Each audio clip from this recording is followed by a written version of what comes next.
Hi home style kitchen.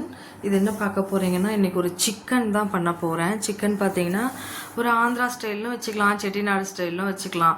ஏன்னா பொடி போட்டு தான் நான் பண்ண போகிறேன். இது ஆக்சுவலாக தண்ணி எல்லாம் எதுவும் ஊற்ற போத்தல சிக்கனில். இதுக்கான பொடி ரெடி பண்ணிட்டுருக்கேன். என்னென்னு பார்த்தீங்கன்னா, சோம்பு ஒரு டேபிள் ஸ்பூன் போட்டுக்கோங்க, ஒரு அரை டேபிள் ஸ்பூன் சீரகம் போட்டுக்கோங்க, ஒரு டேபிள் ஸ்பூன் மிளகு போட்டுக்கோங்க, பட்டை, அந்த கல்பாசி கொஞ்சம், காஞ்ச மிளகாய் ஒன்று, அதை நல்லா ரோஸ்ட் பண்ணி எடுத்து வச்சுக்கோங்க. தனியாக ஆயில் போட்டுக்கோங்க. ஆயிலில் வந்து 2 காஞ்ச மிளகாய் போட்டேன். 2 காஞ்ச மிளகாய் போட்டுட்டு இந்த பட்டை வகைகள்லாம் இருக்கு இல்லையா, சோம்பு இதெல்லாம் போட்டு நல்லா பொரியட்டும்னு சொல்லிட்டு பொரிய விட்டுருங்க. அது நல்லா புரிஞ்சதுக்கப்புறமா ஒரே ஒரு வெங்காயம் தான் எடுத்திருக்கேன். இது ரொம்ப இல்லை, நான் ரோஸ்ட் மாதிரி தான் பண்ண போகிறேன். அதனால் இது என்னது, நம்ம வெங்காயம் ஒரே ஒரு வெங்காயம் எடுத்துருக்கோம் இல்லையா, அதை அதை வந்து எடுத்து போட்டுக்கோங்க. கருவேப்பிலை கூட சேர்த்து போட்டுக்கோங்க. நல்லா இது ஒரு கலர் சேஞ்ச் ஆகட்டும் வெங்காயம்.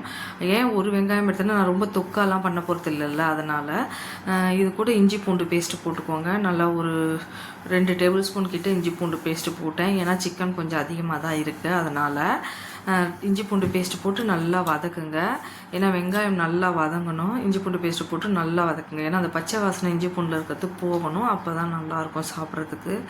நல்லா வதங்கினதுக்கப்புறமா ஒரே ஒரு தக்காளி தான், அது ஒரு பெரிய தக்காளியாக ஒன்று கட் பண்ணி வச்சுருந்தேன், அதையும் ஆட் பண்ணிக்கோங்க. புளிப்புக்காக தான். தக்காளி போடாமல் லெமன் ஜூஸ் கூட பிழிஞ்சிக்கலாம். கடைசியாக நான் தக்காளி ஒன்று போட்டுட்டு அதையும் நல்லா ஃப்ரை பண்ணுங்கள். கொஞ்சம் நல்லா வதங்கி இந்த தொக்கு மாதிரி வந்துடணும்.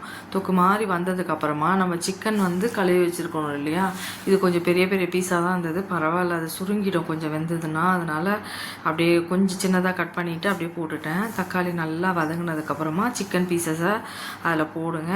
இல்லையா நம்ம முதலே வந்து மிளகா பொடி, மஞ்சள் பொடி இதெல்லாம் போட்டு இந்த வெங்காயத்தை கூட வதக்கிட்டு கூட நம்ம வந்து சிக்கன் போடலாம்.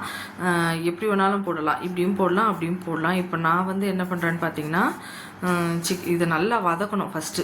தக்காளி வந்து இப்போல்லாம் வர தக்காளி தான் ஒழுங்காகவே வதங்க மாட்டேங்குது இல்லை. நான் சிக்கன் போட்டுட்டு அதுக்கப்புறம் போடுறேன். ஏன்னா சிக்கன் போட்டால் தான் எனக்கு அளவு தெரியும், எவ்வளோ சிக்கன் இருக்குன்றதுக்கு ஏற்ற மாதிரி நம்ம போட முடியும். இந்த தொக்குக்கு மட்டும் போட்டுட்டோம்னா அப்புறம் பத்தாமல் போயிடும் இல்லையா மசாலாஸு. அதனால் இப்போ சிக்கன் பீசஸ்லாம் அதில் போட்டுட்டு நல்லா கலரி விடுங்க. கலரி விட்டுட்டு நல்லா வதக்குங்க.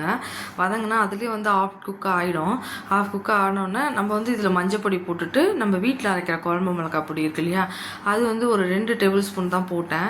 ஏன்னா நம்ம வந்து ஆல்ரெடி காஞ்ச மிளகாய் ஆயிலில் போட்டிருக்கோம். அந்த பவுடரில் வந்து மிளகு இருக்குது, ஒரு காஞ்ச மிளகாய் இருக்குது, அந்த காரம் வேறு இருக்குது. அதனால் கம்மியாக பார்த்து போட்டுக்கோங்க. இதில் பச்சை மிளகாய் போட்டிங்கனாலும் நல்லா தான் இருக்கும். கூட பச்சை மிளகாவும் போடலாம். ஆக்சுவலாக மோஸ்ட்லி சிக்கனுக்கு வந்து காஞ்ச மிளகாய் போட்டால் கொஞ்சம் ஃப்ளேவர் நல்லாயிருக்கும். அதனால் இப்போ நல்லா இது மாதிரி ஒரு ஆஃப் குக்கிங் ஆனதுக்கப்புறம் மஞ்சள் பொடி போட்டுட்டு, குழம்பு மிளகாய் பொடி 2 ஸ்பூன் போட்டுட்டு, கலருக்கு காஷ்மீரி சில்லி பவுடர் இருந்தால் போடலாம், நல்லாயிருக்கும். பட் என்கிட்ட காஷ்மீரி சில்லி பவுடர் இல்லை, அதனால் ஆர்டினரி சில்லி பவுடர் இருந்ததுலேயே அது ஒரு 1/4 ஸ்பூன் போட்டுட்டு, வீட்டு குழம்பு மிளகாய் பொடி வந்து ஒரு 1.5 டேபிள் ஸ்பூன் இருக்கும், டேபிள் ஸ்பூன் சொல்கிறேன், அது போட்டுட்டு நல்லா மிக்ஸ் பண்ணி விடுங்க. உப்பு தேவையான அளவுக்கு உப்பு போட்டுட்டு நல்லா மிக்ஸ் பண்ணி விட்டுருங்க. சிக்கன் அதில் நல்லா தரத்தலன்னு அதுவே கொதிக்கணும். நம்ம தண்ணி இதில் எதுவுமே ஊற்ற போகிறதில்ல, கடைசி வரலும் ஊற்ற வேண்டாம். ஏன்னா அந்த சிக்கனில் இருக்கிற தண்ணியே ஊசோட்டாகி வெளியில் வந்துகிட்டே இருக்கும். பாருங்கள், கொஞ்சம் ஃபயர் வச்சு நல்லா குக் பண்ணிங்கன்னா அதுவே ஆட்டோமேட்டிக்காக வெளியில் வரும். நல்லா வெளியில் வந்து வேகட்டும். சிக்கன் வந்து அந்த தண்ணியிலே வெந்துடும், நம்ம ஊற்ற வேண்டியதெல்லாம் இல்லை. இப்போ நல்லா வெந்துருச்சு சிக்கன் பாருங்கள். இப்போ வந்து நம்ம அந்த பொடியை வந்து எண்ணெய் பிரிஞ்சு வர்ற அளவுக்கு வெந்துருச்சு பாருங்கள். சிக்கன் வந்து அந்த சுருங்கிடும் நல்லா வெந்துருச்சுன்னா. அதுக்கப்புறமா நம்ம அந்த பொடி வறுத்து வச்சுருக்கோம் இல்லையா, அந்த பொடியை வந்து நல்லா பொடி பண்ணிக்கோங்க. பொடி பண்ணிவிட்டு இந்த சிக்கனில் வந்து ஆட் பண்ணி நல்லா கலரி விடணும். கொஞ்சம் நேரம் இன்னும் இருக்கட்டும், இன்னும் தண்ணி நல்லா வெளியில் வரும்.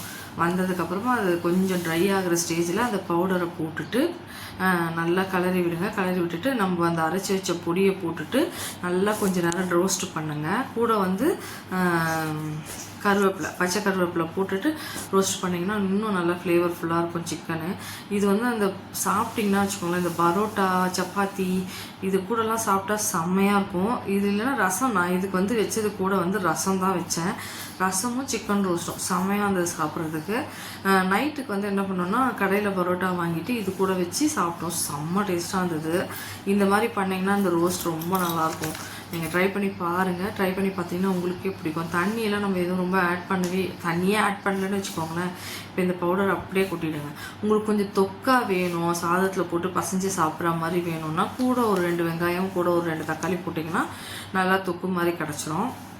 இந்த பொடி போட்டு பண்ணலாம். ஹைலைட்டே இந்த பொடி தாங்க. இந்த பொடி போட்டோன்னா அந்த கலர் சேஞ்ச் ஆகிட்டு அந்த வாசனை வந்து அப்படி இருக்கும். மத்தியானம் நம்ம சுட சுட சாப்பிட்றத விட கொஞ்சம் நல்லா அந்த பொடியெல்லாம் அதில் ஊறினதுக்கப்புறம் சாப்பிட்டிங்கன்னா அவ்வளோ டேஸ்ட்டாக இருக்குது சாப்பிட்றதுக்கு. இது நல்லா மிக்ஸ் கொடுக்குறோம். அந்த பொடியை போட்டுட்டு கொஞ்சம் நேரம் வச்சு வேக விடுங்க.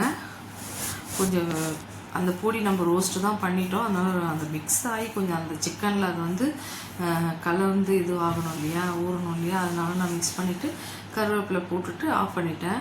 அவ்வளோதான். சிக்கன் வேம்புடு சொல்லலாம் தெலுங்கில். இதில் வந்து நெய் போட்டு பண்ணால் சிக்கன் நெய் ரோஸ்ட்டு சொல்லலாம். நான் என்னை பொறுத்தவரைக்கும் இது ரோஸ்ட்டு தான், சிக்கன் ரோஸ்ட்டு தான் சொல்லுவேன். ரொம்ப நல்லா இருந்தது சாப்பிட்றதுக்கு. எண்ணெய் எப்படி பிரிஞ்சு வெளியில் வருது பாருங்கள். இந்த டைமில் வந்து கருவேப்பிலை போட்டிங்கன்னா அந்த கருவேப்பிலையோட வாசனை அப்படி இருக்கும் சாப்பிட்றதுக்கு. ரொம்ப நல்லாயிருக்கும். அந்த வாசனை எப்படி தான் அதில் இறங்குதுன்னு தெரியல. மட்டன்லேயும் சரி சிக்கன்லேயும் சரி இந்த மாதிரி கடைசியாக இறக்கிறதுக்கு முன்னாடி பச்சை கருவேப்பிலை போட்டு ஒரு நல்லா மிக்ஸ் கொடுத்து இறக்குனீங்கன்னா அவ்வளோ ஒரு ஃப்ளேவர்ஃபுல்லாக இருக்குது. ட்ரை பண்ணி பாருங்கள். இந்த மாதிரி உங்களுக்கு பிடிச்சிருந்தால் லைக் பண்ணுங்கள், ஷேர் பண்ணுங்கள், கமெண்ட் பண்ணுங்கள். நிறைய வீடியோஸ் இருக்குது, போய் பாருங்கள். கடைசியாக கொத்தமல்லி போட்டு இறக்கியாச்சு.